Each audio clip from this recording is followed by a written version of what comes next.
رسول الله صلی الله علیه وسلم بیبی حضرت مور بیبی عائشہ رضی الله تعالی عنها هغه باندې لګیدل او الزام کنو لګیدل سمرا یو میاش پورې امام الانبیاء صلی الله علیه وسلم جاړي او خفه دي صحابه جاړي ټول مدینه منوره کې غم او درد دي یو میاش پورې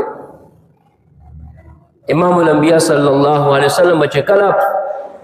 جنگ د پارتلو سفر د پاره بتلو نو هغه بچ دینو خسنه به وښتو چې د کمی بیبي نوم به پکې راووتو ا بیبي ځان سره بوتلله خبر ورته راغله چې فلانی علاقه کې غزوه بنو مصطلق ورته وایي الته لګیا دي کافران یو ځای کېږي په مدینه باندې حمله کوي پیغمبر علیه الصلاۃ والسلام کسان تیار کړل او چې خسنه واچولو نو د حضرت عائشہ رضی الله تعالی عنها نوم راووتو ځان سره بوتله هغه خو جنگ خو ګټلې شو کیسه ختم شو چې واپسې کې راځي نو د جنگ والو بدا اصول دستور بو چې قافله روانه ونه د قافلې نه شاته بدی یو کس ته وې چې تب شاته راځي چې د قافلې نه کم سيزونه پاتې شي یا پریوزینو هغه به تر اوچته دا به دغه ډیوټي و نو رسول الله صلی الله علیه وسلم سره د صحابه را روان دي واپس چې واپس را روان دي نو یو ځکه پړاو واچولو دمه د پاره چې موږ بدلته دمو پړاوی چې واچولو نو حضرت عائشہ رضی الله تعالی عنها بهر وروتله چې زبو او دس وغیرہ مات کما سفر دی بیا موقع ملاویږي نه ملاویږي نو اوخ د پاسه به یو داسې ډولۍ غوندې جوړه کړې ونو هغه کې با بیبیان ناشته وي رسول الله علیه الصلوۃ والسلام بیبي وغیرہ به هغه کې ناشته بوا نو د صحابه باغ چوخ بکینه صحابه روچت کو خطه به کې غوستو نو ازواج مطهرات چې بیبي بوا نو هغه به بار وتله دا وې زبار لاړم او داس می چې مات کړو چې واپس راورسېدم نو چې غاړه کې مو کتو نو ما زما یو هارو چې ما د خپل خور حضرت اسمان اغسته هغه رانه پریوته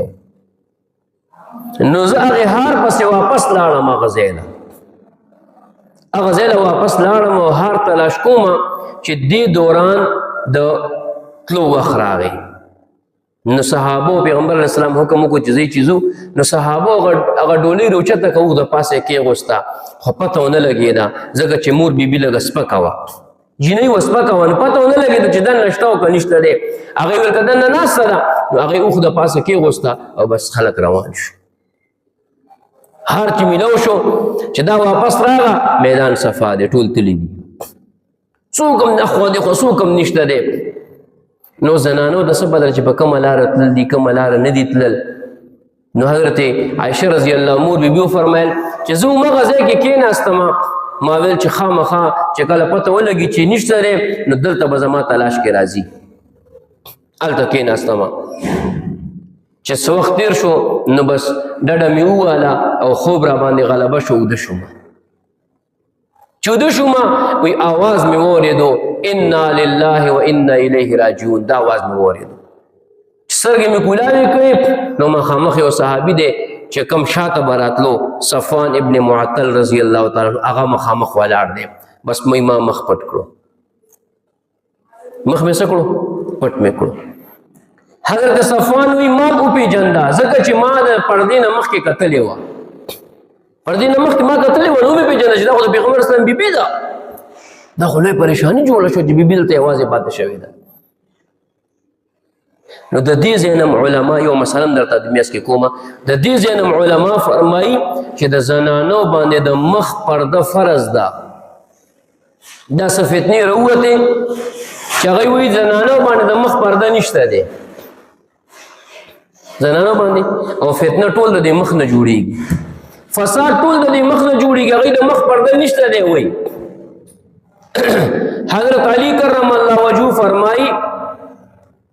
چې پرده نه ده زنانه به صرف یو سترګه ښکاره کوي چې لاره ورته ښکاري باقي به هغه نور یو زیم نه ښکاره کوي وایي دومره سخته پرده ده او ازواج مطهرات ته حکم دی چې کله تاسو د کورونو نه بهر راوځئ نو په ځان باندې څادرونه راواچوئ نو برنه چې صادر اچول کېږي نو دا مخ ورسره داسې پټېږي ورسره. نو دا د مخ پرده فرض ده. دا د مخ پرده فرض ده. یو کس داسې خبره وکړه نو هغې ورته وویل وایي کله چې د ښځه راله بیا بار ګرځوه ورته وایي. نه والله سمه خبره دې ورته وکړه چې ښځه دې کله وکړه که نه بیا بار ګرځوه لارو کې مونږ به هم ګورو ورته وایي. دا جواب دی نو بل جواب خو نشته دی. نو حضرت عائشہ رضی الله عنها فرمایي چې دا یو ټکی مې واورېدو هغه جوخ راغی اوښې کېنولو زه پې د پاسه کېناستم او موږ مدینې منورې ته راورسېدو. چې مدینې منورې ته کله قافله د صحابو راورسېده نو پته ولګېده چې حضرت عائشہ خو شاته پاتې شوې ده. پته ولګېده خو بیا پیغام راغی چې صفوان ابن معطل اوښ باندې کېنولې ده او را روان دي. نو دلته په مدینه منوره کې منافقانو او بیا د منافقانو سردار عبدالله ابن ابی ابن سلول چې دې ته به رئیس المنافقین ویلو د منافقانو سردار او مشر ده. وجه دا و عزتمندو چې کله مدینه منوره ترا رسول الله علیه السلام تشریف نه راوړی لا د اسلام هوا په مدینه کې نه و چلېدلې نو ټولې مدینې والا اتفاق کړی چې دا به موږ د خپلې مدینې سردار جوړ کړو او یو تاج برابر کړی چې دا تاج به دله په سر کېږدو د ده به تاج پوشي وسي او دی به زموږ د مدینې سردار او مشر مقرر شي. نو دا مشرولۍ خو خپله یو نشه ده که نه شته که نشته؟ د مشرولۍ یو نشه ده. نشه زه مشر یم د دې ځای، زه د دې کلي مشر یم، زه د دې علاقې مشر یم، زه د دې ملک مشر یم. د دې یو نشه ده. نشه عاجزي ډېر ښه شی دی چې چا کې وي خو تکبر انسان کې پیدا کی. نو اله دا معاملات وشو خبر وشوه چې بس دا سړی به او دا به زموږ مشر شي. چې دې دوران څه کسان مدینې نه مکې ته راغلل حج لپاره مسلمانان شنو په مدینه منوره کې د اسلام هوا وچلېده. نو خلکو انتظار وکړو چې لږ صبر وکړي چې څه کېږي. دې دوران هجرت وشو رسول الله علیه السلام مدینې ته راغی نو به ده ته خو چا ګیا نه اچوله بیا دی خو پاتې شو غریب دیشیز نه. نو د ده په زړه کې حسد او قینه پیدا شوله، بغض پیدا شو. شروع کې سخت مخالفت وکړو خو چې پته ولګېده چې ټول خلک مسلمانان شو نو دیم د دروغو مسلمان شو. خو دننه منافق و. دننه څه شی و جي؟ منافق.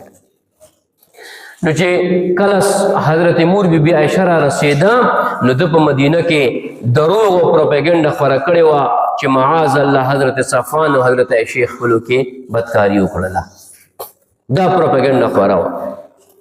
او دا خبره دومره مضبوطه شوه که نه چې 2 صحابه او 1 صحابیه هم د منافق سره شریک شو په دې پروپیګنډه کې. او 2 صحابه هغه صحابه دي چې بدر کې د رسول الله علیه السلام سره جهاد کړی دی. او یو به ډېر مشهور صحابي دی تاسو ټول پیژنئ حسان ابن ثابت رضی الله تعالی عنہ دام شریکو. او یو بل دی هغه بدر کې جنګېدلی دی مستح ابن اساسا رضی الله تعالی عنہ. دا دواړه او یو د ام المؤمنین حضرت زینب بنت جحش خور دا حمنه بنت جحش دام پکې شریکه وه. 3 کسان مسلمانان او نور منافقانو. خو مشر عبدالله ابن ابی خدا خو ډېر رزیل سړی و که نه. دا نور به استعمالول په خپله به لږ شاته کېدو، په خپله بس شاته ټول مدینه کې. کله چې حضرت عایشه رضی الله تعالی عنها راورسېده ده ته پته نشته دی، ستړی و، طبیعت خراب و، نو کور کې پرته وه، پته ورته نشته دی چې داسې معامله شوې ده. ډېر وخت پس دا کوم کس چې په دې الزام کې شامل و مستح دا د ابوبکر صدیق رضی الله تعالی عنہ د ترور زوی دی. اوس پوه شوئ نو د حضرت عایشې قریبي رشته دار دی. ابوبکر دا غریب صحابي دی خو دا خو غریب نه پوهېږي دا کار وکړو که نه. ابوبکر صدیق به چې کله صدقه او خیرات ویستلو نو ټول اول به یې دله ورکولو، حضرت مستح له به یې ورکولو چې دا غریب دی ترور زوی یم دی که نه. نو د حضرت مستح مور د ام مستح ده به د حضرت عایشې خدمت کولو. نو یو شپه حضرت عایشه طبیعت لږ ټیک شو نو بار وتله تقاضې دپاره نو د حضرت مستح مور ام مستح هم ورسره ووته چې دواړه زنانه به لاړ شو دس به مات کړو بیا به راځو په لاره باندې روان دي نو دی د ام مستح خپه چې دی نو په دې څادر کې ونښته نو تینده کې وخوړو نو حضرت مستح ته خیرې وکړې څه وکړې خیرې وایي دا د خدای هلاک کړي خپل بچي ته نو حضرت عایشه ورته غوسه شوه چې ته څنګه مورې ترمذي شریف یو روایت کې راځي چې 3 ځل دا معامله شوې 3 ځل دا خبره شوې تینده کې خوړلې دی ته څنګه مورې چې خپل بچي ته خیرې کې بیا خیرې وکړې بیا ورته وایي 3 ځلې خیرې وکړې ورته وایي بدر کې شریک شوی دی د خدای بندې ولې ورته خیرې کې هغه ورته وایي ستا دپاره ورته خیرې کوم ما دپاره ولې خیرې کې وایي تا ته پته نشته وایي نه وایي ټوله معاملې ورته وروړه چې زما بچی هم پکې شامل دی په تا باندې الزام لګېدلی دی زنا بس مور بی بی فرمای ارس بزی پاتی شو میتیاز ارس بزی پاتی شو ملتنا واپس رالما او تب را باندې رالا او بس جړا شورو شو جړا دا تشه جړا پیغمبر علیه الصلاۃ والسلام بچی عام ورس کې به بیمار شو منو ډیر زیات براتلو کې ناستو او ډیر تپوس به کولو خو دغه ورځ باندې به لک تپوس ډیر نه کولو ډیر بجوخ نه راتلو پریشانی ده کنه جی ډیر اټه پریشانی ده او دومره لوی سړی دی چې په دغه په کور والا باندې الزام ولګي نو ته ووایه او کم کور والا الله اکبر بس د هغې پاک دامني به زه څه ووایم هغې باندې الزام نو ما اجازت واغستو ما ویل جی ما ته اجازت راکړئ زه مور او پلار کره به لاړه شم و اجازت یې راته راکړو یو کس یې راسره کړو وایي زه رالم خپل مور او پلار کره وی پلار مې بره په کمره باندې ناست د قرآن تلاوت کوي او مور مې لاندې ناسته ده ترمذي شریف روایت دی مور مې لاندې ناسته ده چې رالم مور ته مې ټوله خبره وکړه چې تاسو له دا خبره پته ده وی او پته ده راته وی بس په جړا شوم نورم په جړا شوم وی پلار مې زز راګو شو چې څه چلو شو په دې لور باندې مې وی هغې ته مې ټوله واقع وروله چې مکه خبره ورته پته ولګېده وی پلار هم را سره په جړا شو حضرت عایشه فرمایي وایي زما ما باندې چې څومره غم و دومره غم زما په مور باندې نه وي پته لګي که نه جي چې تا باندې کله ډېر زیات غم وي تا سره غم کې څوک شریکېږي د هغې د ډېروالي د کموالي تا ته پته لګي چې دا ما سره څومره شریک دی څومره نه دی خو په مور باندې مې دومره غم نه و څومره چې په ما باندې غم ووي خو زما اوښکې وایي نه دي ودرېدلي په مصله باندې ناست و الله ته جاړه او بس دعاګانې عزتمندو ګوري دا زه دا واقع بیانوم دی نه پس په دې باندې بیا خبره کوو دا واقع تسلسل یو شان شي عزتمندو دې دوران امام الانبیاء صلی الله علیه وسلم بار په بار تحقیق کولو او خصوصا چې کوم د رسول الله علیه السلام بیبیانې دي او د حضرت عایشې بنې دي دې نه به معلومات کولو نو حضرت زینب چې د دې خورم په دې الزام کې شامل ده حمنا د هغه نه تپوس وکړو نو حضرت زینب ورته وایي ګوره بنه ده اوس موقع ده او کومه بنه ده چې ټول نه محبوبه ده نو حضرت زینب ورته وایي ما په عایشې کې د خیر نه سوا بل څه نه دي کتلي وایي سبحان الله څومره ښکلې خبرې وکړه ما په عایشې کې د خیر نه سوا بل څه نه دي کتلي وینځه ده حضرت بریره رضی الله تعالی عنها خادمه ده صحابه راغون شو حضرت بریرې ته پیغمبر علیه السلام فرمایي چې ته څه وایې د عایشې باره کې وایي جي زه به دا څه ووایم اخو دومره ساده ده او په دې معاملاتو کې دومره ناپوهه ده دنیوي معاملاتو کې چې اوړه واخلي او هغه همداسې پرېږدي او چیلۍ راشي هغه اوړه مخري ویدي اخو جي هغه دې طرف ته څه توجه کوي دې طرف نه د پیغمبر علیه السلام ډېر اطمینان وشو بار راغی صحابو نه تپوسونه کوي ټول صحابه را جمع کړل څه وایي تاسو ابوبکر صدیق ته ته څه وایې وایي جي به زما خو لور ده زه به څه ووایم زه به څنګه ووایم چې زما لور الله دې نه کې ټیک نه ده څنګه به زه ووایم حضرت بل صحابي حضرت عثمان هغه ویل جي مونږ پکې داسې مونږ ته داسې معلومات نشته دی حضرت علی رضی الله تعالی عنہ نے تپوس وکړو نو هغه د رسول الله علیه الصلوۃ والسلام د خوشالو لپاره دا خبره وکړه چې جی که عائشه نه وي تاسو لپاره نورې بیبیانې هم ډېرې دي تاسو ولې خفه کېږئ حضرت عائشه په دې باندې لږه خفه وه بیا چې ولې داسې خبره زما باره کې وکړه او په خپله فرمایي حضرت عائشه چې ما ته دا یقین و چې زما باره کې به الله تعالی رسول الله علیه السلام ته زما صفایي بیانوي دا ما ته یقین ووایي چې الله تعالی به بیانوي وایي دې کې حضرت عمر ولاړو حضرت عمر نه پیغمبر علیه السلام تپوس وکړو چې عمر ته څه وې بس حضرت عمر خو دوه ټوک خبره وه اب آی بای شای به نه کولو چې دا خواجه چې داس نه نه تورې روغ کا او ای الله پیغمبره دا راته ووایه چې د عایشې سره نکاح ابوبکر صدیق تاسو سره کړې ده وایي نه وایي چې ما کړې ده وایي نه علي کړې ده نه چا کړې ده وایي عایشې سره زما نکاح الله کړې ده الله کړی دا اول څه فرمایي وایي سبحانک هذا بهتان عظیم الله ډیر پاک دی او دا ډیر غټ دروغ دی په عائشې باندې او کوم رب چې ستا نکاح د حضرت عائشې کړی دا هغه رب بستا او ستا د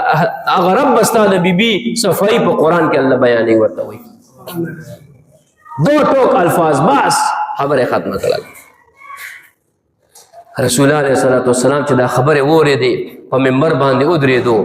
او आवाज وکړو څوک دی چې د ظالم نه ما خلاص کی وای عبد الله ابن ابي یادولو ډېر تکلیف زما کور والا ته رسول وای الله دا وسنګ منافق و یار دا وسنګ منافق چې د الله تعالی پیغمبر څومره صبر والا دی درې څوک دی د ظالم نه ما خلاص کی وای په دې دوران د صحابو خپلو کې ډېر جړه پوشو چې وژنې پرې دوی نه پیغمبر اسلام منع کړل نه پیغمبر علیه السلام دې کې یو میاشت تېره شوه ښه جي یو میاشت امام الانبیا راغی کور ته حضرت عائشې رضی الله تعالی عنها ابوبکر صدیق کور ته راغی ابوبکر صدیق هم ناست دی مور بیبي حضرت عائشه هم ناست ده او حضرت ام رومان هم ناست ده د ابوبکر صدیق کور والا د حضرت عائشې مور هم ناست ده چې پیغمبر علیه الصلوۃ والسلام داخل شو نو حضرت عائشې ته وایي یا عائشه ای عائشې که انسان نه ګناه وشي او تا نه ګناه شوې ده او ته د الله تعالی نه معافي وغواړې الله تعالی بخونکی مهربانه دی ورته وایي حضرت عائشه فرمایي وایي زما د سترګو نه اوښکې اوچې شوې وایي اوچې شوې او ما خپل پلار ته مخ واړو مې پلاره ته جواب وله ورکړه زما په ځای وایي پلار راته وایي چې زه جواب نشم ورکولی وایي ما مور ته مخ واړو مورې ته جواب ورله ورکړه وایي مور ما ته وایي چې زه هم جواب نشم ورکولی وایي ما نه یعقوب علیه السلام نوم هیر شو وایي عایشه فرمایي وایي ما نه د یعقوب علیه السلام نوم هیر شو مې زه به هماغه خبره کومه کوم چې د یوسف علیه السلام پلار کړې وه چې فصبر جمیل والله المستعان على ما تصفون ما لپاره صبر ډیر ښه دی او الله تعالی د صبر کوونکو مددگار دی بس زه سم نه ویم خو دومره خبره کومه که زه ووایم چې دا کار ما کړی دی او الله ګواه دی چې ما نه دی کړی تاسو ټول به ومنئ چې او کړی دی او که زه ووایم چې دا کار ما نه دی کړی او الله ګواه دی چې ما نه دی کړی تاسو به یقین نه کوئ بس دومره خبره وکړله او بس مخې واړولو سترګې مې د اوچې شوې چې زما باره کې به زما خاوند داسې خبره وکړي چې که دا کار دې کړی دی توبه وباسه برداشت نه شو وایي دغه دوران د الله رسول صلی الله علیه وسلم باندې وحی راغله دوی سخت جمع دی مور بیبي فرمایي سخت جمع دی او خولې راماته شو امام الانبیا باندې صلی الله علیه وسلم خولې راغلې وایي حضرت ابوبکر صدیق راته فرمایي چې چپ عائشه چپ شه وحی راځي لګیا ده اوس پاک دامن زنانه هغه ته خو پته ده چې زما خلاف وحی خو راتلی نه شي ځکه چې ما څه کړي نه دي چې امام الانبیا صلی الله علیه وسلم باندې وحی اثرات ختم شو سر مبارک یې اوچت کړو وایي مخ یې داسې پړکېدو وایي د خوشحالۍ نه سبحان الله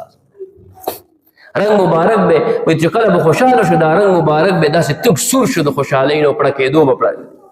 داسې ښکارېدو صحابه فرمایي چې د امام الانبیا صلی الله علیه وسلم په چهره باندې څوارلسمې سپوږمۍ داسې تاویږي را تاویږي وایي دومره ښکلی به ښکارېدو وی مبارک شه ابشری یا عائشہ تعالی دې زیره وي تعالی دې خوشخبری وي اے عائشہ الله کریم په قرآن عظیم الشان کې ستا صفائی بیان کړله خوشخبری دی دوی تا دا پارا وی ابوبکر صدیق ما ته فرمای لوري پاسه گا او شکریا ادا کړه پیغمبر علیه الصلاۃ والسلام وی ز پاسه دم ما ویلې زه دا هغه چا شکریا ادا کوم چې چا زما صفائی بیان کړی دا وی زه دا رب شکریا ادا کوم چې زما صفائی بیان کړی دا او زه په سیدا باندې پرې وته ما الله کریم پورا یو رکوع د سورہ نور لس آیتونه د مور بی بی حضرت عائشہ په صفائی کې را نازل کړل او په خپل فرمای و دومره خو ما ته پته وه چې زما صفائی به بیانېږي خو دا راته پته نه وه چې الله تعالی به قرآن را نازلوي زما په صفائی کې وي دا راته پته نه وه نو بیا کوم خلکو چې حضرت مور بی بی عائشہ رضی الله تعالی عنها باندې الزام لګولیو هغه ټول دا درې صحابه یو صحابي او دو صحابه او عبد الله ابن ابي دا ټول بیا چې نو اتیا دوری واله شو او قرآن دومره سخت الفاظ استعمال کړل چې تاسو باندې سچل شوی دی چې کله دا الزام لګي تاسو ولې څلور گواهان نه غواړئ ولې نه وایي چې راوړه څلور گواهان کنه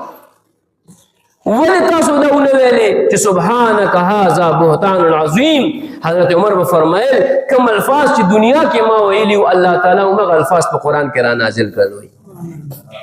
تاسو ولې دا خبره ونه کړه چې دا الزام دی دا دروغ دی ولې داسې تاسو نه ویلې قرآن ډېر سخت خبره وکړه چې په کار خدا دی چې څلور ګواهان ولې نه غواړې راکړه څلور ګواهان کنه چې ته په یو پاک دامن زنانه باندې الزام لګې راکړه څلور ګواهان اوس خو زموږ خولې کولاوي شي فلانۍ بدکاره ده فلانۍ روزانه میک اپ وکړي وزي راځي تا په خپلو سترګو کتلې ده داش